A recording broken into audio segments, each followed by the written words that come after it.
평양 공동선언과 남북 군사 분야 합의서에 대한 비준 절차가 마무리된 가운데 여야 반응이 엇갈리고 있습니다. 크게 나눠보면 진보 진영과 이 보수 진영의 입장이 상반된 건데 이 문제 포함해서 전국 이슈 들여다보도록 하겠습니다. 네, 오늘도 용인대 최창렬 교수님 함께합니다. 네, 어서 오세요. 자, 지난달에 남북 정상이 합의했던 평양 공동선언 그리고 군사 분야 합의서 이제 심의 의결을 거쳐서 국무회의 그리고 대통령 비준까지 마쳤거든요. 네. 자, 비준을 마쳤다는 건 어떤 의미가 있는 건가요? 지금 남북 관계의 발전에 관한 법률이 있잖아요. 예. 거기 보면은 대통령은 남북 합의서에 대한 체결 비준을 한다라는 문장이 있고, 네. 그리고 이제 그런 합의서나 이러한 것들이 국가나 국민에게 중대한 재정적 부담을 필요로 할 때는 국회의 동의권을 갖는다. 국회가 체결 비준에 관한 동의권을 갖는다. 이렇게 나와 있어요. 네. 그러니까 지금 이제 그 쟁점이 되는 게 판문점 선언과 이번에 이제 9.19 남평양 선언이란 말이에요. 예. 그러니까 비준을 했다라는 건 일단 법적 효력을 갖는다고 봐야 되겠죠. 그리고 이제 법률적인 정당성을 갖는다라는 의미가 하나 있고요. 네. 또 하나 문제는 어떤 이 앞으로 향후 남북 관계를 추진해 나가는 과정에 있어서 어떤 더욱더 촉진할 수 있는 그런 정치적 상징의 의미도 있다고 봐야 되겠죠. 첫째 법률적인 정당성의 측면이 하나 있고 정치적 측면에서 상징성의 의미가 있고 뭐 사실 어떤 면에서 볼 때 이 두 가지는 동전의 양면일 수 있겠습니다만 네. 기본적으로 평양 선언이 과연 판문점 선언과 달리 비준을 필요하는 게 아니냐, 국회 동의가 필요하냐 안 하냐 이게 지금 쟁점이 되고 있는 그렇죠. 거죠. 여야 사이에 예. 일단. 예. 왜냐하면 판문점 선언은 지금 한 달 넘게 계류 중이거든요. 그렇습니다. 이거는 왜 계류 중인지 일반 시청자도 궁금할 수 있거든요. 판문점 선언이 나오는 게 아까 제가 말씀드린 것처럼 남북관계법에 따라서 네. 국가나 국민에게 중대한 재정적 부담을 끼치는 거죠. 왜냐하면 철도와 도로 연결 등 남북 협력 사업들이 많이 명시돼 있거든요. 네. 지난 4.27 판문점 선언에는 그렇기 때문에 일단 국회 동의가 필요한 거죠. 그러니까 대통령의 비준 이전에 국회가 사전에 동의를 해야 되는 거겠죠. 그러나 지금 현재 평양 선언이라는 거는 남북 적대 관계를 종식하고 민족의 교류 이런 것들이 있기 때문에 구체적인 재정적 부담이 들어가는 게 없습니다. 평양 선언에는. 네. 단지 이 평양 선언도 판문점 선언의 연장에서 우리가 파악해야 되지 않겠습니까? 예. 그러면서 볼 때 판문점 선언이 지금 국회 동의가 되지 않았는데 왜 평양 공동 선언을 이렇게 대통령이 비준하려 하느냐라고 네. 지금 제1야당을 중심으로 반발하고 있는 거거든요. 그렇죠. 그런데 이에 대해서 이제 이 정부나 법제처의 입장은 이거는 오히려 판문점 선언이 비준이 진행되고 있기 때문에 국회 동의 절차가 네. 국회 동의안을 냈기 때문에 오히려 이 평양 선언은 동의가 필요 없다라고 얘기하고 있는 겁니다. 여기서 이제 여야 사이에 정부와 야당 사이에 의견이 갈리는 겁니다. 그렇군요. 네. 그래서 일단 집권 여당인 더불어민주당 그리고 평화당, 정의당은 청와대가 이제 문재인 대통령이 설명한 그런 배경과 같은 생각으로 그렇습니다. 이제 예. 발표를 했고 예. 뭐 의견을 냈고 나머지 자유한국당 말씀하신 또 네. 바른미래당까지 포함해서 좀 비판적인 입장이잖아요. 바로 그 점이죠. 네. 그러니까 아직 그 판문점 선언의 국회 동의가 이루어지지 않았는데 그의 연장선상에서 봐야 돼요. 그러니까 자유한국당은 부속 합의서라는 표현을 썼어요. 평양 선언이 판문점 선언의 부속 합의서기 때문에 네. 그쪽에 아직 비준이 동의가 이루어지지 않았는데 왜 지금 평양 선언을 비준하느냐 이 얘기입니다. 그러니까 동의를 통해서 동의한 이후에 비준해야 되는데 국회 동의가 안 이루어졌는데 네. 왜 비준하려 하느냐라는 게 지금 한국당을 비롯한 보수 야권의 지금 반박입니다. 네. 바른미래당은 조금 좀 온도 차가 있어요. 차이가 한국당 있죠. 어떻게 네. 다른 거죠? 그러니까 자유한국당은 어쨌든 일단 무조건 대통령의 비준은 안 된다는 입장이고 네. 바른미래당은 그에 비해서 기본 논점은 같이 하는데 수위가 대단히 낮죠.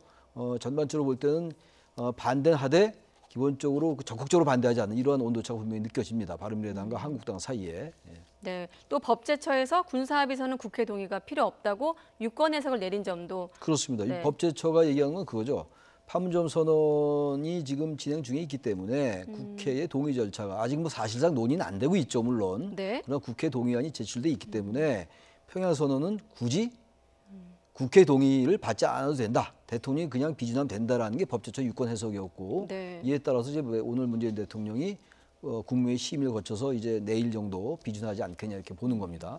일단 비준은 끝났잖아요. 절차가 끝났기 때문에. 그렇죠. 일단 뭐 네. 사실상 끝난 거죠. 아직 사실상? 최종 비준이 이루어지지 않았는데. 네, 최종은 아니지만 그렇죠. 네, 국무회의 절차가? 의결이 끝났으니까 심의 의결이 끝났으니까 비준은 네. 뭐 내일이나 언제 하겠죠. 대통령 비준이 했거든요. 오늘 했습니까? 네, 대통령 제가 네, 했습니까? 예, 지금? 예. 그건 제가 했기 때문에 이제 절차가 끝났는데 이번 과정을 통해서 이제 야당 입장에서는 야당 패싱, 이른바 야당 패싱으로 이제 공격의 빌미를 제공하려는 게 아닌가 이런 해석이 가능하거든요. 이를테면 앞으로 이제 남북 합의에 따른 각종 사업 이행에서 발생되는 비용도 처리해야 되고요. 이럴 때마다 좀 발목을 잡지 않을까 이런 생각도 드는데. 그러니까 이 비준을 하기 전에 국회 동의를 받는 거는 일단 국가와 국민의 중대한 재정적 부담을 끼치는 상황 때 그렇고 네. 지금 이제 그 야당 패싱이라는 건 저는 그 부분은요 이번에 설령 비준을 안 했다 하더라도 판문점 선언 아니 평양 선언을 말이죠. 예? 지금 제1야당인 한국당은 판문점 선언에 대해서 동의할 마음 자체가 없는 것처럼 느껴집니다. 왜냐하면 지난번에 남북 정상회담 하기 전에 판문점 선언에 대한 동의가 국회에서 쟁점이 됐을 때 네. 그때 이제 야당도 부담이 되니까 남북 정상회담 이후로 미뤘던 거였습니다. 그때. 네, 예. 근데 그 이후에 물론 국정감사도 진행 중에 있긴 있습니다만 기본적으로 한국당이 이 판문점 선언에 대한 국회 동의에 대해서 네. 전혀 논의조차 하지 않고 있기 때문에 이 지금 평양 선언에 대해서 비준을 하는 것 여부와 관계없이 네. 전체 한국당은 이에 대해서 계속 비협조적으로 나올 수 있을 것 같아요. 그래서 이것과 야당 패싱은 저는 사실상 무관하다라고 생각을 합니다. 네, 알겠습니다. 그리고 한 가지 참고로 말씀드리면 우리 최 교수님이 YTN으로 오시는 도중에 아마 그 고사의 비준 소식이 비준, 나와서 심의 의결까지만 알고 오신 것 같습니다. 네, 이 점 다시 한번 참고해 주시면 되겠고요. 자, 저희가 지금까지는 국회 상황 위주로 살펴봤는데 얘기가 나온 김에 자, 2차 북미 정상회담 연내에 열릴 것이다, 아니 내년으로 뭐 미뤄질 것이다 여러 가지가 있었는데 볼턴의 공식적인 입장이 나왔잖아요. 네. 그러니까 지금 내년이 지금 점점 이제 이 북미 정상회담이 늦춰지는 것 같아요. 내년으로 또 연기되고 이러는데 기본적으로 지금 최근에 지금 얘기되고 있는 여러 가지 남북 정상 간의 합의 그리고 남북의 교류, 남북 관계 발전 이런 것들과 네. 북미 비핵화 협상과의 속도 문제라고 보여집니다. 그러니까 미국 내에 두 가지 기류가 존재한다고 느껴지거든요. 예. 하나는 일단 비핵화와 남북 관계 발전이 같이 가야 된다라는 하나의 기류가 있는 것이고, 근데 오히려 그게 좀 소수라고 느껴지기도 하고요. 반대로 비핵화에 비해서 남북 관계 발전의 속도가 너무 좀 빠른 거 아니냐 이런 지적이 있죠. 네. 사실 어떤 면에서 볼 때 그러한 점들이 미국 주류의 그 지적인 것 같기도 해요. 어제도 주한 미국 대사가 해리 해리스 주한 대사가 그런 얘기를 했어요. 비핵화와 남북 관계가 같이 가야 되는데 너무 좀 빠른 거 아니냐라는 취지로 얘기를 했거든요. 네. 그러니까 분명하게 미국 내에는 두 가지 기류가 존재하는 것 같아요. 이에 대해서 문재인 대통령은 이번에 이제 EU와 유럽 순방 때 그런 얘기를 했던 거 아닙니까? 그런 말씀을. 네. 대북 제재 완화가 오히려 미국의 트럼프 대통령에게 입지를 강화시켜준다라는 입장을 분명히 얘기했거든요. 그러니까 문재인 대통령과 김정은 위원장 사이에는 분명히 그런 어떤 확약이나 신뢰가 있는 것 같아요. 그러니까 대북 제재 완화를 얘기해도 사실 미국 정부가 공식적으로 반박하지 않았거든요. 그럼에도 불구하고 미국 내 그 두 가지 긴장된 기류가 존재하는 것만 분명히 우리가 부인할 수 없다고 느껴지긴 합니다. 청와대도 그래서 같은 길로 가는 것이고 오히려 우리가 그렇습니다. 미국을 예. 도와주는 것이다. 예. 이렇게 그런 것에 같은 대해서 맥락이죠. 예. 네, 일축하지 않았습니까? 자, 국정감사도 어느덧 이제 반환점을 돌았습니다. 유치원 비리 등 여러 가지 이슈가 있었지만 특히 최근에 이제 서울교통공사로 불거진 친인척 채용 비리 의혹이 다른 공기업들로 번지는 양상입니다. 먼저 관련 녹취 한번 들어보시고 다시 들어보겠습니다. 의혹 제기는 철저한 사실 확인을 바탕으로 해야 합니다. 아니면 말고식으로 폭로하고 나서 잘못되면 책임을 지지 않는 것은 거짓 선동이자 저급한 정치 공세일 뿐입니다. 야당의 국정조사 요구를 적극 수용하고 비리 척결에 동참하기 바랍니다. 이런 방식의 비정규직 제로하려고 문재인 대통령은 천문학적인 국민 헬스를 투입해서 비정규직 정규직화를 하려고 한 것입니까? 자유한국당 포함해서 야당이 어제 이제 국정조사 요구서를 제출을 했습니다. 자, 교수님, 국정조사를 하게 되면 일단 국정조사를 하기까지 물리적인 지금 상황은 어떤가요? 지금 현재 국회에 야사당이 이제 한국당, 바른미래당, 민주평화당, 정의당이죠. 야사당은 국정조사를 하겠다라는 내일 이제 그 제출하겠다라는 거잖아요. 오늘 제출했나요? 어쨌든 네. 국정조사를 하겠다는 입장이고 지금 이제 더불어민주당은 처음에는 감사원 감사 결과를 보고 일단 생각하자라고 얘기했는데 네. 야사당이 이제 그렇게 동의를 하니까 일단 감사원 감사를 보되 좀 긍정적으로 약간 선회하는 그런 느낌이에요. 그러니까 이제 물리적인 숫자는 한국당, 바른미래당, 민주평화당, 정의당 합치면 161석입니다. 예. 161석이기 때문에 과반을 넘는 거거든요.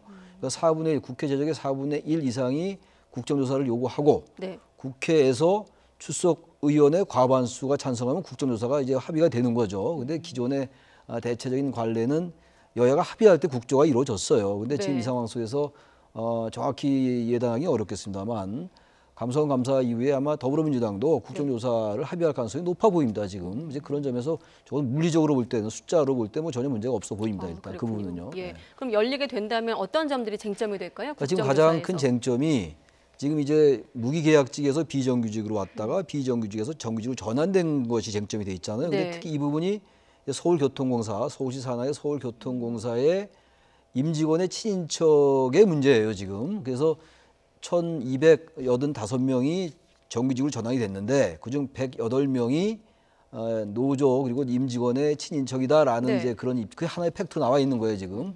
근데 이에 대해서 지금 한국당은 그 조사가 틀렸다. 왜냐하면 그 이제 응답률이 11.2%에 불과했다라는 거예요. 예. 그랬더니 이거는 사실은 맞지 않는다.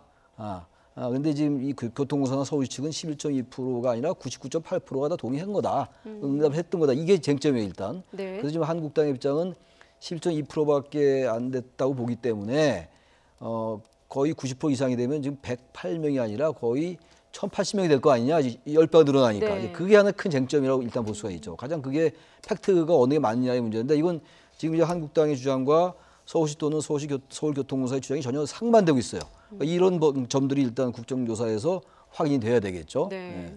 야당은 아까 김성태 대표 원내대표 얘기도 나왔습니다만은 국정조사 요구 즉각 수용하고 비리 척결에 동참하라고 그렇습니다. 하지만 또 여당은 가짜 뉴스다, 뭐 저급한 정치 공세다 이렇게 반발을 하고 있거든요. 어떻습니까? 여당 앞서 예단하기는 어렵지만 국조가 열릴 가능성이 높다고 하셨는데 네. 여당의 어떤 명분이나 논리는 어떻게 보세요? 대응을? 이런 거죠. 야당은 어쨌든 비정규직의 정규직화라는 게 문재인 정권이 추구하는 굉장히 중요한 경제적 정책 중에 하나잖아요. 대선 네. 공약이기도 하고 이런 비정규직에서의 정규직 전환이 대단히 무분별하게 주로 노조를 중심으로 이루어지고 있다. 이런 관점인 거로 보입니다. 그러니까 이제 노조도 과거의 노조가 아니라 노조가 이제 특권화됐다. 그래서 노조가 상당히 혜택을 받는다, 특혜를 받는다라는 관점에서 이 부분을 접근하고 있는 거죠. 그러나 예. 지금 서울시나 서울시교통공사라든지 더불어민주당은 그렇지 않더라는 거예요. 그리고 또 하나 이 부분 말씀드릴 게 이렇게 이제 정규직화가 문제가 된 게 다들 아시겠습니다만 2016년도에 네. 그 구의역의 그 스크린도 때 외주업체 직원이 사고를 당했었잖아요. 그랬었죠. 예. 그래서 외주업체로 안 된다. 다 정규직화자라는 논의가 그때 있었어요. 이미 2016년도에. 근데 이제 그러고 난 다음에 기본적으로 이제 이런 부분이 있는데 네. 무분별하게 한 게 아니라 엄정한 평가를 거쳐서 정규직화가 이루어졌다라고 이제 교통공사는 주장하고 있는 것이고 네. 한국당은 그렇지 않다. 이게 상당한 특혜나 이런 것들에 의해서 이루어지고 있는 무분별한 어떤 그러한 정규직 전환이다. 라는 그게 가장 큰 정치적 의미의 쟁점이라고 보여집니다. 일단. 네, 알겠습니다. 네, 전국 포함해서 여러 가지 얘기 나눠봤습니다. 네, 최창렬 교수였습니다. 오늘 고맙습니다. 네, 고맙습니다. 예.